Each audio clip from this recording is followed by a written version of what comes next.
What's up, everybody? Arrg the Pirate here, and today I'm going to be playing a little Deathmatch Narbash.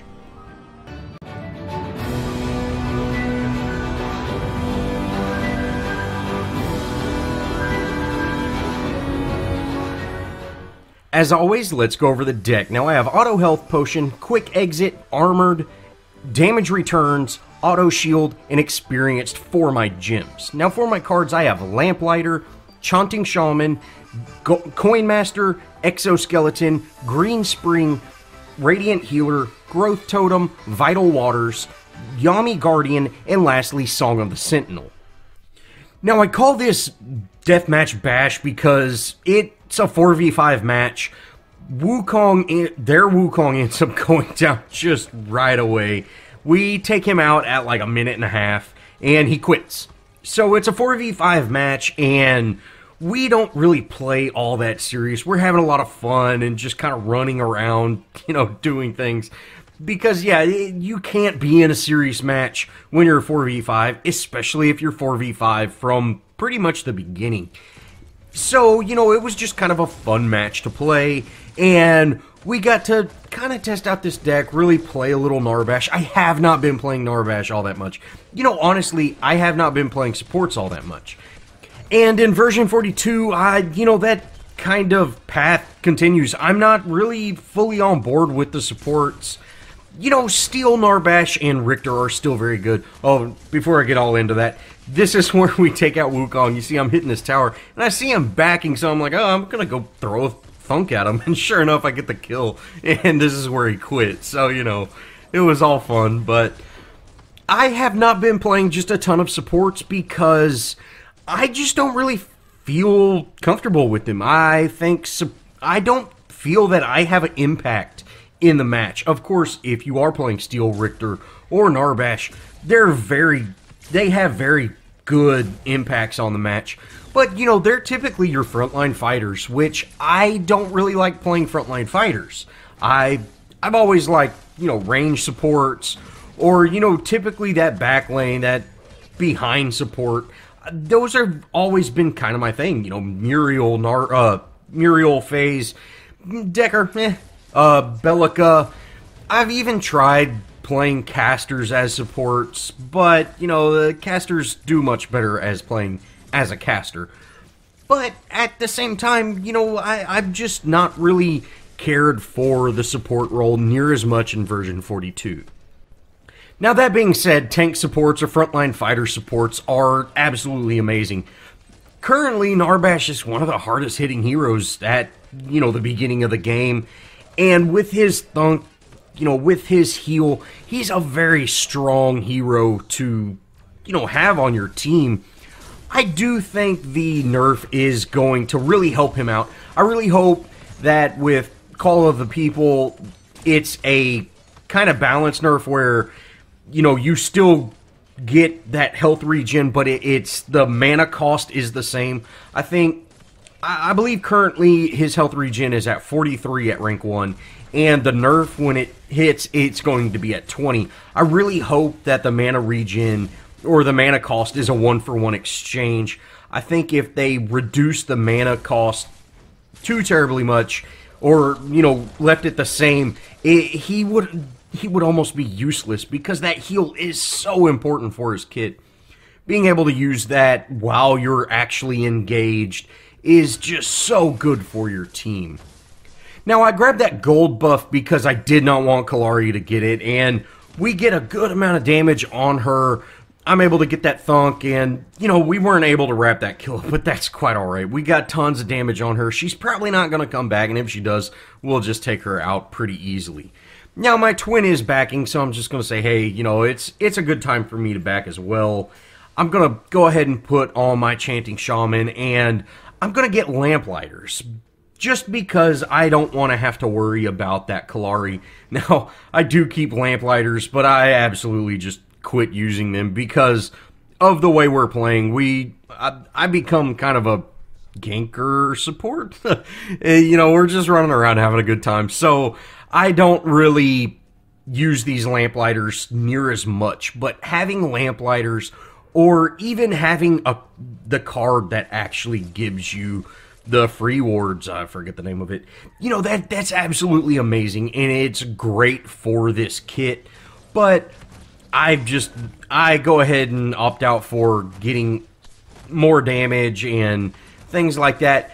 You know, wards are great. I really like wards, and I think that's kind of one of the things that I'm not really feeling about the range supports, is because they don't have near as much health and utility as the, you know, melee supports. And, you know, a hero like Narbash, you can go Lamplighters right at the beginning and you're still an amazing hero. But a hero like FaZe or Muriel or Decker, if you go Lamplighters at the beginning, you're just a target because you don't have any sort of card on. You are you offer very little. And, of course, supports are fully based on what their kits are. But you know, it just does not feel near as good when you go for those Lamplighters and you know, you could actually have a decent card on, but instead, hey, I'm going to grab these lamps. And, you know, I don't know. At the same time, if you are able to put wards out everywhere, it can completely turn around a game. It just, I don't know. To me, it makes me feel just very little progression when I'm spending points on these Lamplighters, or even the actual ward card. When I buy that ward card, I feel like I'm hindering myself. Even though you do get wards, it doesn't feel very good. Now, here at 7 minutes, I realize Wukong's not coming back, so me and Crunch head to mid lane. So our support and our jungler are here in mid lane. We're going to push this lane and maybe get some damage on this tower. Kallari shows up, and me and Crunch just absolutely demolish her. But, you know, we didn't really have enough minions to actually make a push on that tower, so I'm going to head back over to my Twin Blast, which he's taken some damage. I don't know if he was facing an enemy or if that's just all minion damage, but I head over to him. I'm going to get him healed up, and we're actually going to push to this tier 2. Now, I kind of told my team, I'm in comms with my Bellica and my Shimby, which mid lane and off lane, and I kind of tell them, hey, let's try to push the limits of things. Let's see what we can and can't do. Let's really try to use this experience, because we might not get in a match like this for a very long time. Let's use this opportunity to learn things about our heroes. Try to make mistakes so we can go, okay, that was a mistake. I see what I did wrong there. And, you know, use that as a learning experience. So we do start playing a little more recklessly, but at the same time, they're at a huge disadvantage. And, you know, this is going to turn out very well for us, especially with that Kallari jungler. You know, Kallari's a later game hero, and she needs to jungle, or she needs to be in lane. She needs to get farmed to actually be good. And with a offlaner missing like it is, you know, it's going to be very easy. Now, I missed my thunk on that Countess. I was expecting to hit that. She ends up ulting me, and I go down here. And Twin wasn't able to actually secure that kill, which is, you know, a bit unfortunate. But I should have hit that thunk. I should have hit that thunk, and, you know, I engaged on my ultimate before I realized I missed it. So that was definitely my fault, but, you know, like, again, learning experience. I know now, hey, I can't tower dive a Countess at level 5 in, you know, just a few minutes into the match. Now, this did allow me to head back, put on that green spring. I'm going to get back into lane, and we actually take out Kallari again. Me and Crunch together with our 2 stuns, we're just absolutely able to destroy people.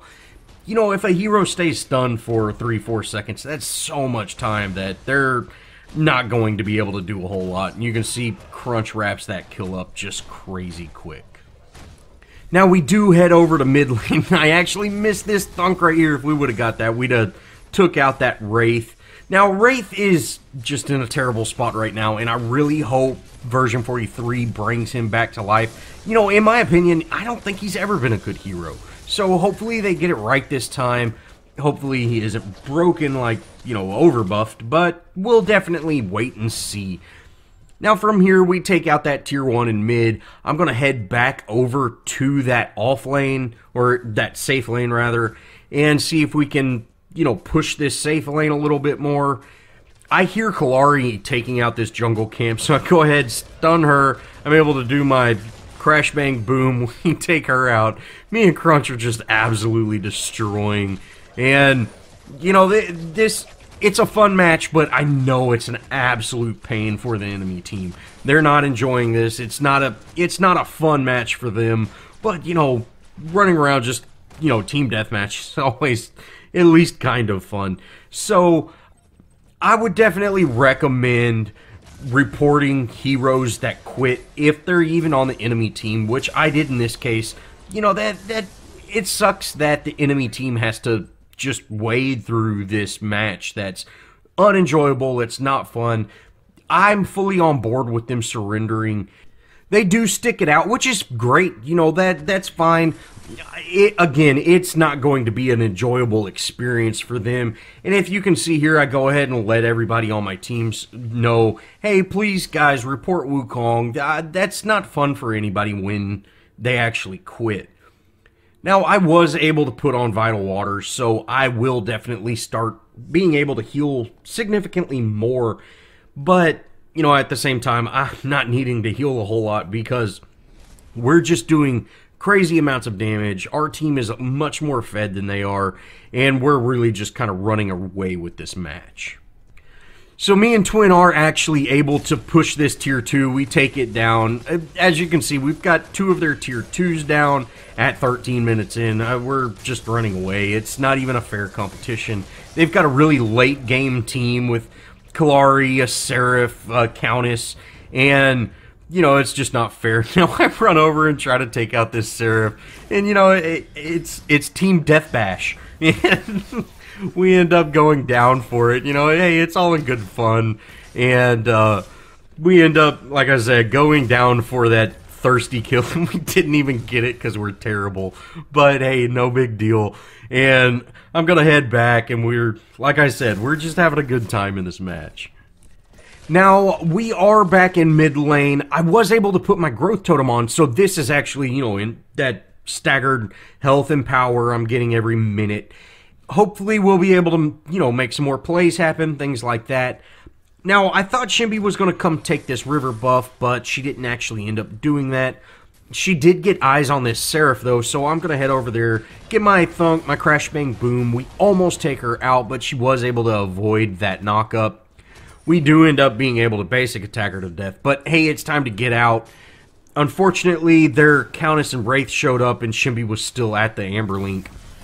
Now, I do try to peel the best that I can. I did not realize Wraith rewound her. And, there's really no way to avoid that when it happens. Now, my inexperience with Narbash shows whenever I forget to use my healing. But, hey, what can you do? I did get that thunk, and I got a couple of basic attacks on that Countess. But, her being invisible, she was able to get out. I do end up heading over to that other river buff. I'm able to pick up black, get a little mana regen, and hopefully we'll be able to make some more plays happen.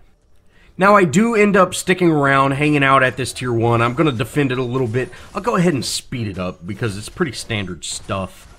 And then boom, Crunch actually shows up. So we end up just actually charging on this Countess and Wraith. And, we end up actually being able to make a play here. I do use my march to try to close the distance. I missed that thunk, but we are able to take out this Countess. Wraith is able to back away enough to avoid it. So, hey, we took out a Countess, which she's the real threat.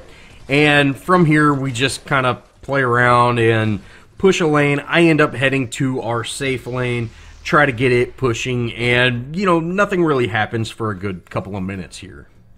Now, I did end up backing, and while I was, heading back, Crunch got into an engagement. He was able to take out that Kallari, no problem, but he is pretty low. I was going to head to him and heal him, but he's getting out, so no big deal. I'll leave him alone. I'm going to stay here mid lane, keep the pressure up, let my team rotate to me, and hopefully we can down this mid and hit. Now, Twin does end up heading to this mid lane, so we're going to just put tons and tons of pressure on. We do have to be careful, though, because this Countess is here, and she can absolutely erase this Twin. Now, I'm just going to keep myself topped up just in case, and I know he's going to start taking poke damage, so I got to just be careful of that. Now, I did use my ultimate to hopefully get him out, and Countess did end up using her ultimate to take, to cancel my ultimate. Of course, that was a very, very sloppy play. We shouldn't have been there, but yeah, this is a deathmatch game, so no big deal. This Kallari ends up trying to take me out under tower. Now, I am out of mana, so I can't thunk her, but, hey, you don't want to mess with a Narbash under tower. He's pretty tanky. She should have really gone after a Shimby or something like that, but no big deal. I'm going to lazy back under our tower and head back to base, put another point in, heal back up, and then get back in lane. Now, here at 20 minutes, we end up making our prime play, and, this is really the beginning of the end. This was a really fun match. We got to learn a few things. Well, hopefully somebody learned some things. I was just really playing like, a fool, and I was really just trying to have a little fun. Paragon, it's so serious sometimes that it's very easy to forget that, hey, it's just a game, just have some fun with it. And luckily, every once in a while, someone does quit a match and you can have some fun. But we end up making this prime play, like I said, and we just really pushed down this mid lane. Now, Seraph did end up coming in, trying to, steal it. We just absolutely delete her. She was trying to do something. There was really nothing that, there's really nothing that the enemy team can do. If they would have got prime, it would have delayed the ending, probably a little bit. And if she wouldn't have came in and died, it might have delayed it a little bit more. But really, there's not a whole lot anybody can do at this point. We're getting fed. We're 5v4. This game is over. We're going to push down this mid lane and go ahead and end this match. Unfortunately, I did not get to show off my full build, but this is a really solid build, and I would definitely recommend trying it if you are a Narbash player or want to get into Narbash. Of course, if you've got a lot of experience with him, you can probably build a deck that's more suited to your needs, but this is a very solid build.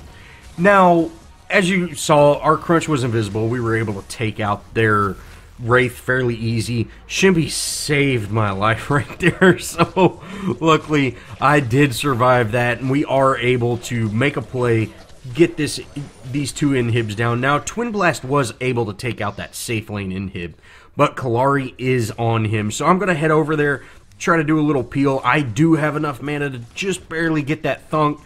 We're able to take him out. From here, I head back to that mid inhib. We're able to take it out as well, and, this is really in-game.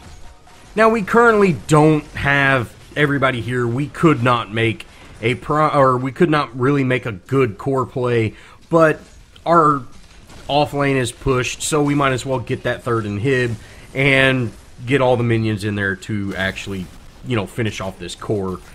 And, that's really it. We had a really fun match, Death Bash. It was enjoyable, and I'm really glad we got to, have a little fun with it. Well, this is going to kind of wrap it up, guys. This was a really fun game, and, it definitely wasn't a serious game. It was just a lot of fun to play. Now, this is a solid deck for Narbash. If you don't have just a ton of experience with him and want to try out a new deck or solid deck, this is a good one. That Song of the Sentinel really works well with Narbash, and it's just a lot of fun to use instead of just going like a Godmother build or something like that. Well, thanks for watching, guys, and I really thank the other team for, hopefully they didn't feel too bad about that loss. I did report that Wukong, so, hopefully we can get those players out. Well, thanks for watching, guys, and if you enjoyed, show me some love. Leave me a comment, think about subscribing, and as always, I'll see y'all in the next video.